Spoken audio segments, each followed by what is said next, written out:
Bismillahirrahmanirrahim. Alhamdulillah. Wassalatu wassalamu ala Rasulillah wa ala alihi wa ashabihi wa man tabi'ahum bi ihsanin ila yaumiddin wa ba'd. Insyaallah di hari ini, hari Kamis, jadi al-amru alal khawatim, nilai terakhir itu nilai yang tertingginya nanti adalah di pengakhirannya.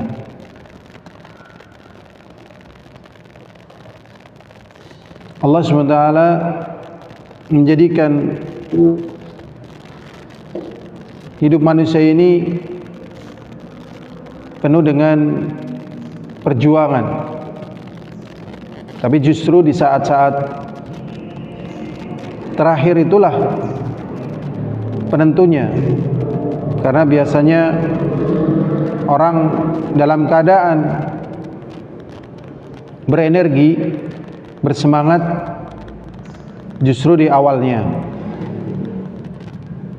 Maka di sini ada hal yang penting untuk kita perhatikan. Detik-detik terakhir ajal kita dan juga bekal untuk sampainya kita pada ajal kita, diantaranya adalah 10 hari yang terakhir di bulan Ramadan ini. Allah SWT jadikan manusia itu senantiasa sampai ajalnya datang, sampai dia bisa minum telaga Kausar, baru dia berbuka di situ, berbuka dari puasa yang besar, menghadapi segala macam apa yang dia jumpai dalam kehidupannya, dimulai dari dia baligh sampai dia dimasukkan ke dalam surga. Allah SWT berfirman di dalam surat Al-A'raf ayat 179, walaqad dzara'na li jahannama katsiran minal jinni wal insi lahum qulubun la yafqahuna biha wa lahum a'yunun la yubsiruna biha wa lahum adhanun la yasma'una biha ulaika kal an'am bal hum adall. Allah SWT mengatakan walaqad dzara'na li jahannama, sungguh kami telah menyediakan untuk neraka jahanam, melihat ilmu, melihat kejadian. Walahum adzanun la yasma'una biha, dia punya telinga tapi juga tidak dia gunakan untuk mendengar dari hal-hal yang bermanfaat. Jadi kalau dia tidak bisa mengambil manfaat dari apa yang dia dengar, dia dihukumi tidak mendengar, walaupun mungkin aslinya telinganya enggak tuli, tapi dihukumi tuli karena tidak bisa mengambil pelajarannya. Ini orang-orang yang gagal dalam menjalani puasa besarnya. Asbabnya diantaranya gagal tatkala menjalani puasa kecilnya, yaitu puasa menahan lapar dahaga, diantaranya puasa Ramadan, puasa sunnah. Maka dikatakan oleh Allah SWT, ulaika kal an'am, mereka seperti binatang ternak, balhum adall, bahkan mereka lebih sesat lagi. Inilah dua akhir daripada perjalanan manusia, diantaranya akhir dalam kehidupannya, yaitu tatkala mereka masuk usia 40 tahun ke atas, atau tatkala dia masuk 10 hari yang terakhir di bulan Ramadan. Dan sebenarnya kenikmatan hidup wallahualam zahirnya lebih besar daripada kenikmatan apa yang telah engkau berikan kepada kedua orang tuaku, kepada orang tuaku. Ini minta bersyukur nih kepada Allah atas kenikmatan. Semoga kita juga dimampukan untuk bersyukur, menjaga waktu, menjaga ibadah, menjaga ketaatan, sebagai bentuk syukur. Yang kedua, wa a'mala salihan tardah, dan agar beramal salih yang kau ridai. puasa, sholat, istighfar, menjauhi yang haram. Wa aslihli, dan perbaikilah aku ya Allah, karena kita masih banyak kekurangan, kesalahan, ketidaktahuan, minta diperbaiki hal-hal yang buruk. Fi dzurriyyati, dan juga perbaiki pula pada anak-anakku, anak-anaknya diperbaiki. Kemudian apa? Inni tubtu ilaik, kita juga bertaubat kepada Allah, kembali kepada Allah. Wa inni minal muslimin, dan sesungguhnya aku termasuk daripada golongan orang yang berislam. Al-hadirun azani wa azakumullah. Apa yang dilakukan Rasulullah sallallahu alaihi wasallam di hari-hari yang terakhir, di 10 hari yang terakhir di bulan Ramadan ini? Diriwayatkan oleh Imam Bukhari dalam sahihnya dari Aisyah, semoga Allah meridainya.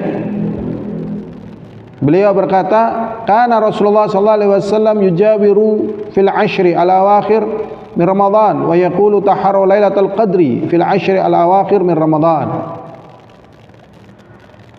Aisyah mengatakan bahwasanya Rasulullah sallallahu alaihi wasallam mengunjungi keluarga-keluarganya di 10 hari yang terakhir dan mengingatkan mereka agar perhatian pada 10 hari yang terakhir di bulan Ramadan. Diingatkan, ayo nanti sudah 10 hari terakhir, sabar, tahan diri, jangan buang-buang waktu, ya, tahan. Ini hari-hari yang penting, diingatkan di situ agar persiapan, agar hati juga lebih nyaman. Jadi nikmatnya ibadah dengan persiapan, bukan tiba-tiba begitu. Ya, jadi dengan persiapan sehingga tertata. Ini diingatkan oleh Rasulullah kepada keluarga-keluarganya. Dan semoga ini juga menjadi peringatan bagi kita, diberi kesiapan untuk maksimal di hari-hari yang terakhir di bulan Ramadan ini.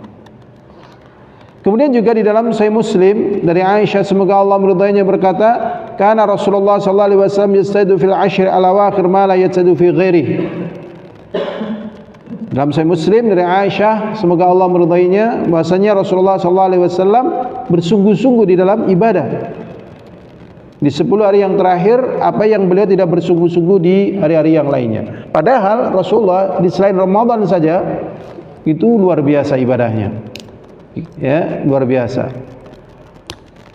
Salat tahajudnya aja sampai kakinya bengkak-bengkak. Istighfarnya aja sampai 100. Zikir pagi, petang. Ya, dan juga beliau masih mengerjakan hal-hal besar. Ya. Nah, ini Rasulullah. Ternyata di Ramadan ini tentunya meningkat nih. Di 10 hari yang terakhir lebih meningkat lagi. Jadi memang di sini kalau kita lihat pentingnya kita sehat badannya, sehat hatinya. Jadi sehat. Untuk sehat badan, makanan penting. Makanan-makanan sehat yang kita makan, makanan tidak sehat kita minggir. Hal-hal yang berbahaya kita minggir. Kita mohon kepada Allah karena butuh kekuatan.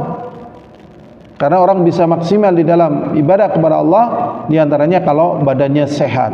Nah, Rasulullah sehat. Rasulullah tidak pernah makan-makan yang haram. Makannya berkualitas, makan madu, susu, daging, ya. Wah, ini badannya kuat, ya.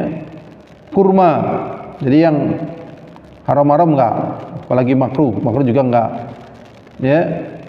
Ini Rasulullah badannya sehat, kuat.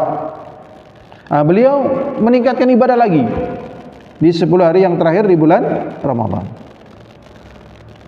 Kemudian yang ketiga di dalam Sahih Bukhari dan Muslim, semoga Allah meridainya, berkata, "Kana Nabi sallallahu alaihi wasallam idza dakhala al-ashru shadda mi'zarahu." Bahwasanya Rasulullah sallallahu alaihi wasallam apabila masuk di 10 hari yang terakhir mengencangkan ikat pinggangnya. Artinya di sini tidak peduli dengan istrinya, sibuk beribadah. Tapi bukan berarti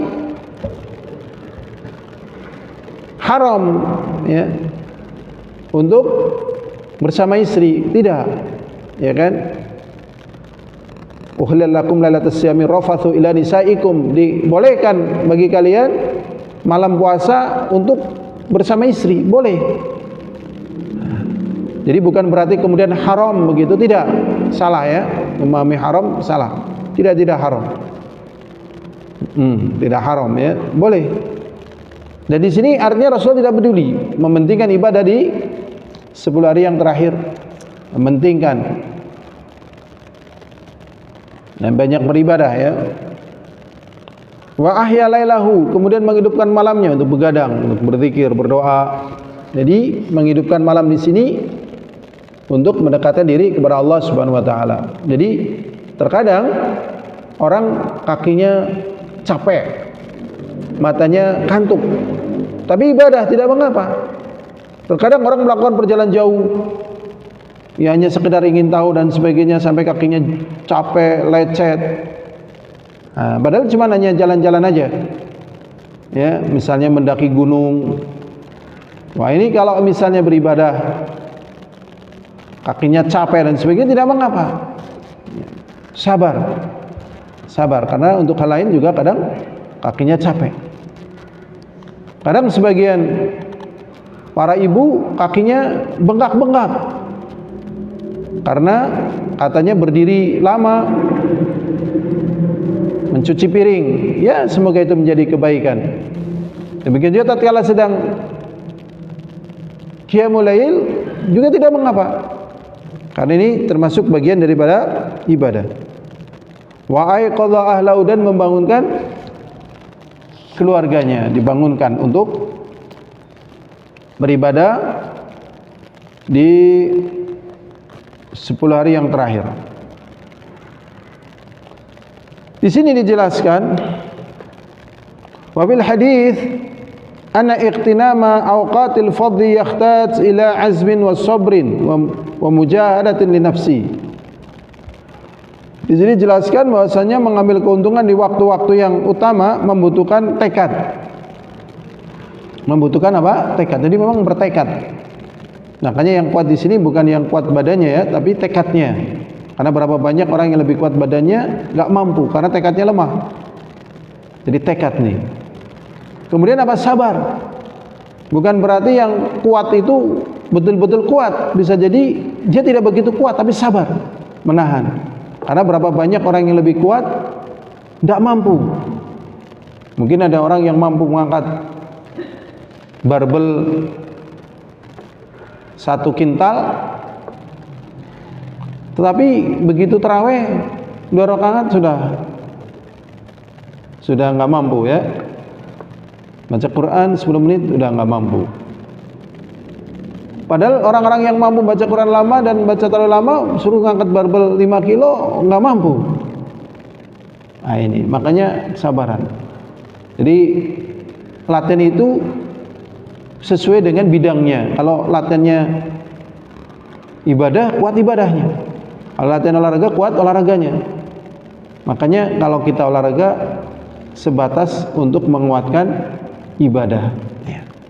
Makan juga menyehatkan badan untuk beribadah. Jangan sampai kecapean. Ya, karena banyak orang yang olahraga sampai kecapean, akhirnya sampai meninggal ya. Sampai meninggal ngangkat barbel sampai di luar batas kemampuan sampai 3 kintal ya. Sampai 3 kintal nggak kuat, akhirnya jatuh kena lehernya, akhirnya meninggal dunia. Sebenarnya nggak perlu ya, nggak perlu. Tapi kok dilakukan kenapa? Bukan kuat, biar kuat, bukan. Biar apa? Biar apa Mas Frendika? Kepuasan, kebanggaan gitu loh. Bangga. Ya, bahkan ada kalau cerita banyak sekali. Intinya bangga di situ, ada lezah. Sebenarnya dalam ibadah juga ada lezah, sabar. Ya, memang banyak celaan juga kalau ibadah dicela nih. Tapi enggak apa-apa, sabar, mohon pada Allah. Azmin wa sabrin wa mujahadatin li nafsi, dan bersungguh-sungguh dirinya. Sebagaimana ucapan Allah SWT, laqad kana lakum fi rasulillahi uswatun hasanah. Sungguh pada diri kalian, pada diri Rasulullah SAW ada suri teladan yang baik, nyontohnya Rasulullah. Ada teladan yang baik pada diri Rasulullah untuk kalian.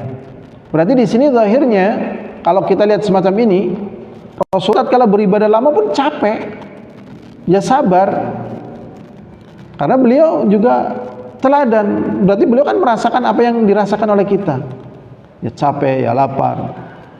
Ini hikmahnya Nabi dan Rasul dari kalangan manusia, merasakan apa yang dirasakan oleh kita, tapi beliau bertahan dan kuat.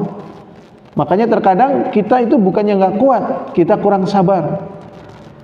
Dan berapa banyak orang mengatakan aku sudah nggak kuat, tatkala dia bertahan, dia kuat, dikuatkan oleh Allah Subhanahu wa ta'ala. Makanya orang yang senantiasa mokel itu bukannya nggak kuat puasa, tapi tidak sabar. Mokel, ya, monyet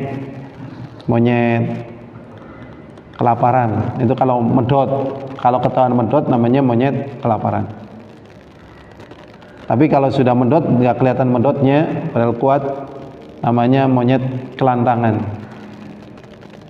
Ya, semoga Allah memberikan hidayah kepada kita semuanya, ya, kepada mereka.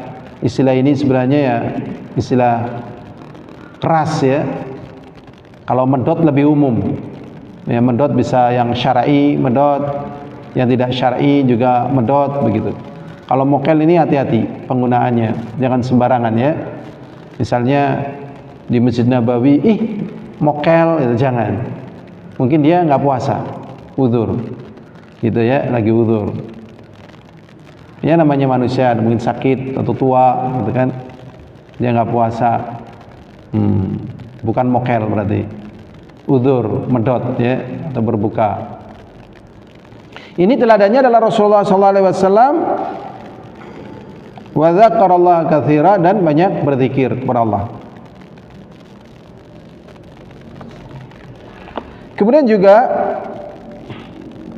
hendaknya kita bersemangat, ya, wal nahris ala musahabati may yarfa'una al-himmah, dan kita bersemangat di dalam berteman dengan orang-orang yang mengangkat semangat.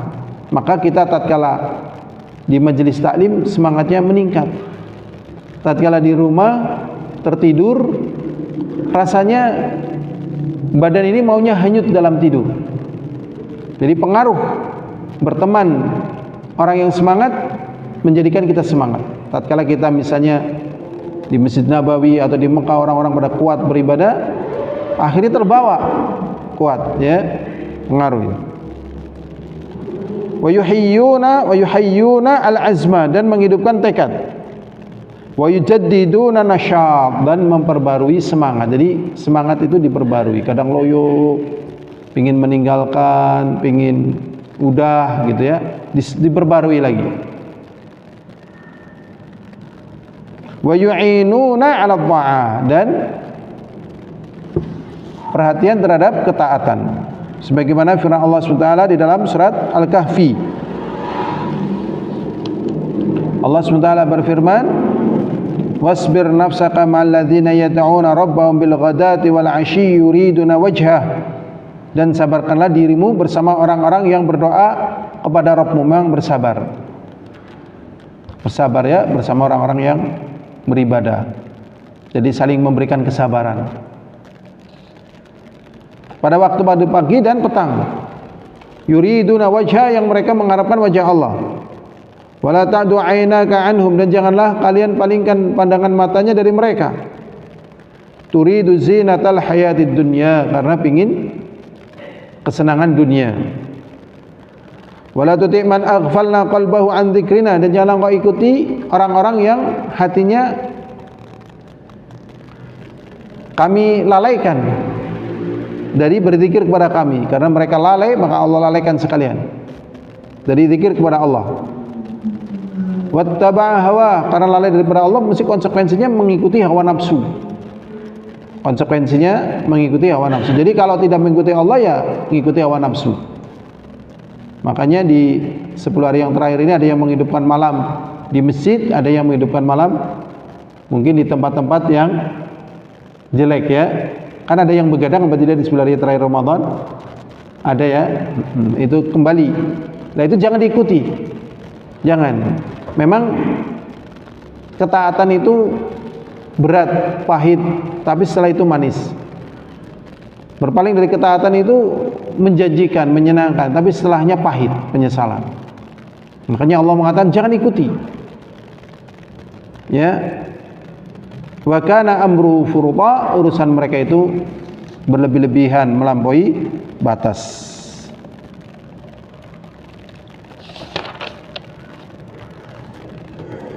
Kemudian hadirin rahimani wa rahimakumullah, tadi sudah disinggung ya bahwasanya yang terakhir itu bukan hanya Ramadan saja, bisa jadi adalah yang berakhir itu bukan hanya Ramadan saja, bisa jadi adalah yang berakhir apa umur kita, ya kan. Tadi kita melihat mana yang lebih utama, umur atau Ramadan, ya.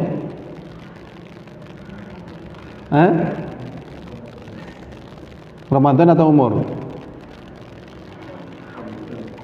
Kalau misalnya orang mati bisa dapat Ramadan, yang bisa dapat Ramadan siapa? Yang masih hidup. Berarti utama Ramadan atau umur? Umur, betul. Umur kan bisa haji, bisa ini, termasuk bisa Ramadan, bisa ini, birrul walidain dan sebagainya. Ya kan? Iya, umur. Jadi Ramadan spesifik di bulan Ramadan. Umur lebih umum lagi di luar Ramadan, dalam Ramadan. Puasa, bakti orang tua, sedekah, berarti umur nih. Berarti mana yang lebih perlu digatengkan tatkala terakhir ini? Ramadan atau umur? Ya, umur. Tapi termasuk di dalamnya Ramadan, karena nanti untuk bekal tatkala akhir-akhir hayat dia. Di sini ada sebuah riwayat dari Abu Musa al-Asy'ari, semoga Allah meridhoinya. Dikatakan istahada qabla mautih, bahwasanya beliau bersungguh-sungguh di dalam beribadah kepada Allah sebelum meninggal dunia beliau, istihadan syadida, dengan istihad yang bahasa kitanya itu ekstrim. Bukan bahasa kitanya, bahasa Inggrisnya ekstrim. Kalau bahasa kitanya mungkin ora memper, ora umum.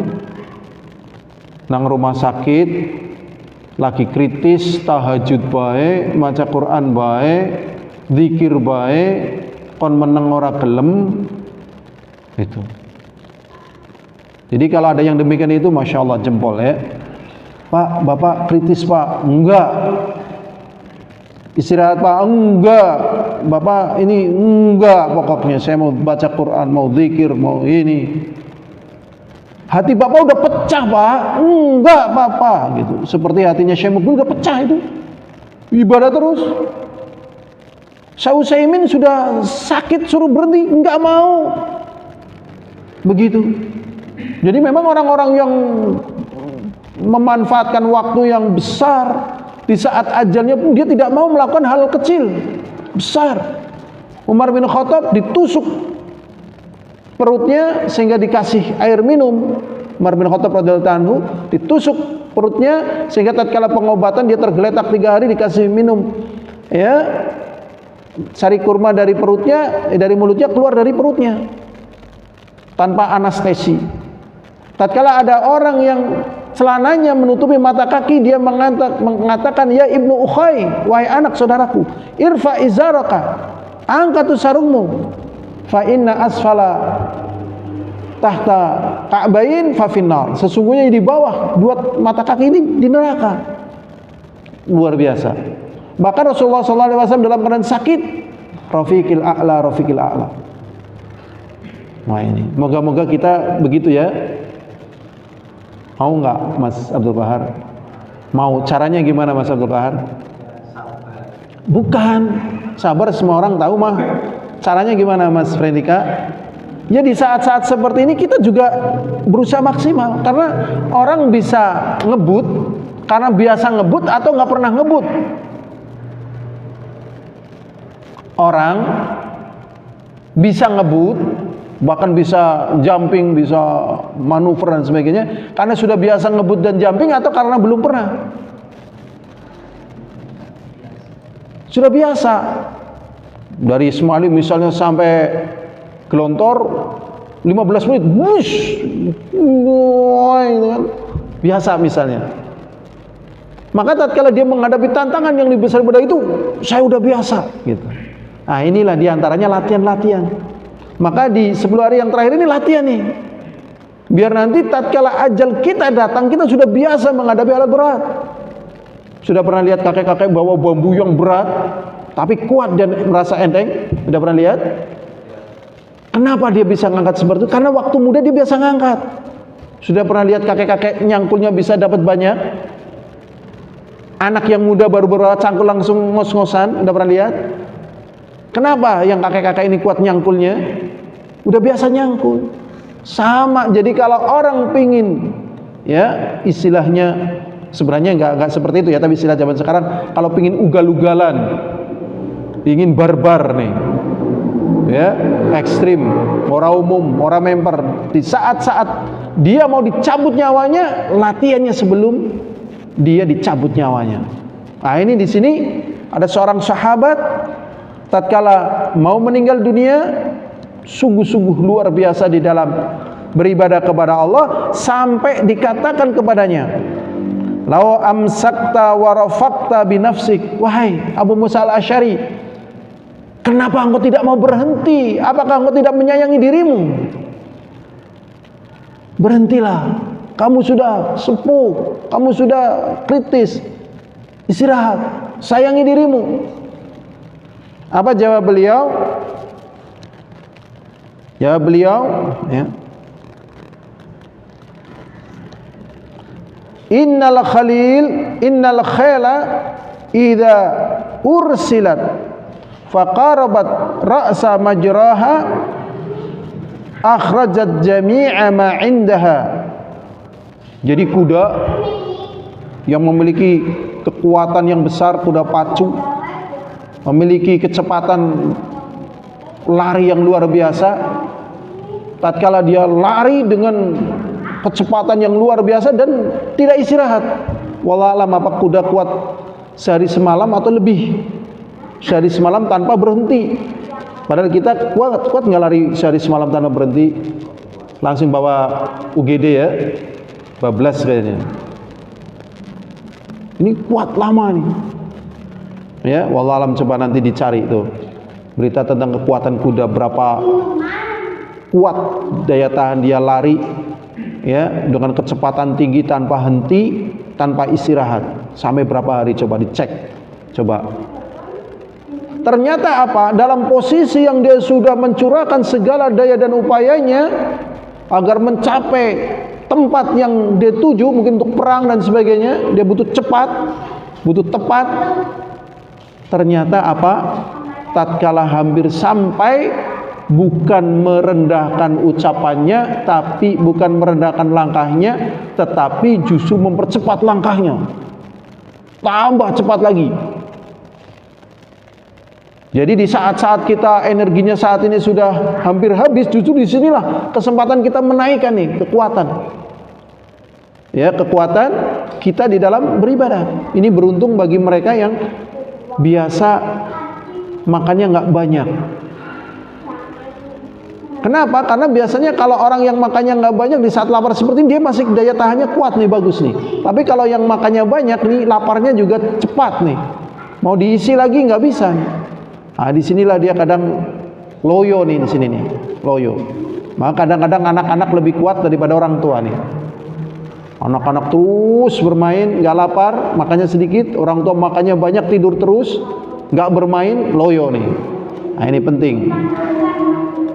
Nah, kuda terus sampai tatkala mau sampai ke tempatnya, justru mempercepat langkahnya.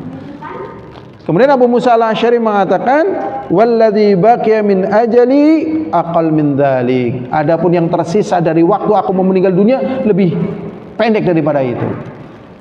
Mana mungkin saya akan meringankan ibadah saya? Mana mungkin saya akan mengendorkan ibadah saya? Dan dalam perkara ini saya jadi ingat, orang kalau meninggal dunia itu mirip seperti balon mau mati. Antum sudah pernah lihat balon mau mati? Tatkala mau mati, bagaimana apa yang terjadi? Bukan sebelum kedip-kedip, setelah itu langsung mati. Nyalanya lebih terang. nyala terang, step, mati. Mungkin awalnya redup, tatkala mau mati, nyala terang, tep. Itu yang saya amati dari kematian bapak saya. Tadinya saya nggak paham tentang masalah ini. Jadi begitu mau meninggal terus, setelah itu meninggal. Nah itu, jadi kita amati nih. Nanti kalau kita mau meninggal dunia akan mengalami proses seperti itu, kita tingkatkan aja sekalian. Begitu mati kita dalam puncak amal soleh kita. Wallahu a'lam bishawab. Walhamdulillahirabbil alamin. Assalamualaikum warahmatullahi wabarakatuh. لو احنا الدم تاخندا واستولوا اغلينا دا ايلا ايلا هاي